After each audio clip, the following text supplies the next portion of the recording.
For you to be able to solve this kind of problem, that means you're a big boy. You're also a big girl to be able to solve this kind of problem.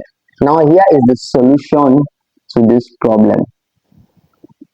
Alright, we have 2 raised to the power of x plus 2 equal to 8 raised to the power of x plus 2, and we are asked to find the value of what? X. Now this is very simple. You get to know this, you need to know that the 2 here is the base, while the 8 here is also the base.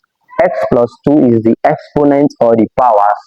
X plus 2 here is also the exponent or the power. You get? So to do this now, I'll express 8 in the base of 2. I'll express 8 in the base of what? 2. So I'm going to have 2 raised to the power of x plus 2 equal to, now 8 is the same thing as 2 raised to the power of 3 in index form or in the base of 2, because 2 raised to the power of 3 is the same thing as 2 times 2 times 2. 2 times 2 is 4, 4 times 2 is 8. So 2 raised to the power of 3 is the index form of writing 8. Now 8 is the same thing as 2 raised to the power of 3, that is this 8, all raised to the power of what? X plus 2. Now I will have 2 raised to the power of x plus 2 equal to 2 into, now this 3 will multiply everything outside by one of the laws of indices. Now if you have a raised to the power of b or raised to the power of c, this is the same thing as a raised to the power of b times c. That means the inner exponent will multiply the outer exponent once they are inside brackets. You get? So to do that now, 3 times x will give me 3x. 3 times 2 will give me what? Plus 6. Now, at this point, you see that we have a common base of 2. The bases are the same. So I can cancel out the base and work with the exponent or work with the powers. So I'll have x plus 2 to be equal to 3x plus 6. Now what I'll do is, I'll do what? I'll collect like terms. I'm going to collect like terms. Now like terms are what looks alike. Just as you have x here and 3x, they are like terms. What makes them alike is the x that is attached. 2 and 6 are like terms because 2 and 6 are real numbers here. So at this point, I'm going to move, I can move any side. So what I'll do is, I can move this over to this side and I can move 2 over to this side. So I'm going to have 3x, that is this one. When positive x plus x crosses over, I'm going to have minus x. Now all of this will be equal to, I have 6 here, so there will be 6.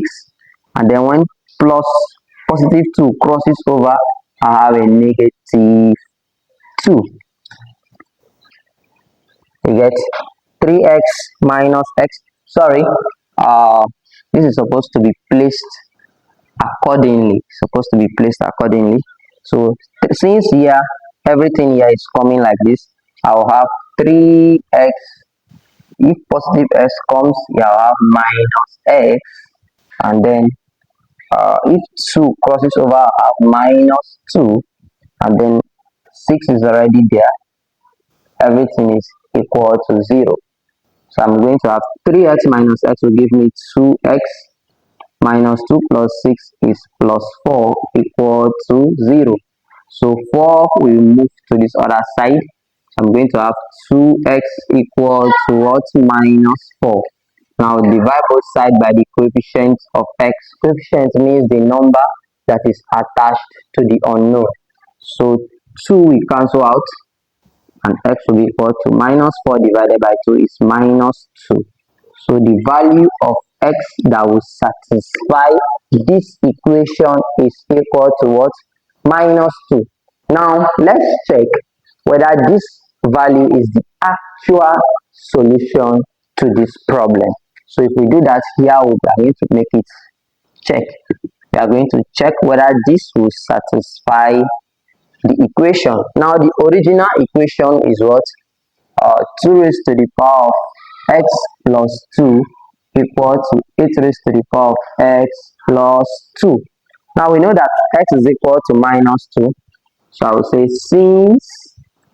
since x is equal to minus 2, that means 2 raised to the power of, in place of x, minus 2 plus 2 will be equal to 8 raised to the power of what? Minus 2 plus 2. Now this is the same thing as 2 raised to the power of minus 2 plus 2 is the same thing as 2 minus 2, which is 0, equal to 8 raised to the power of minus 2 plus 2 is what? 0.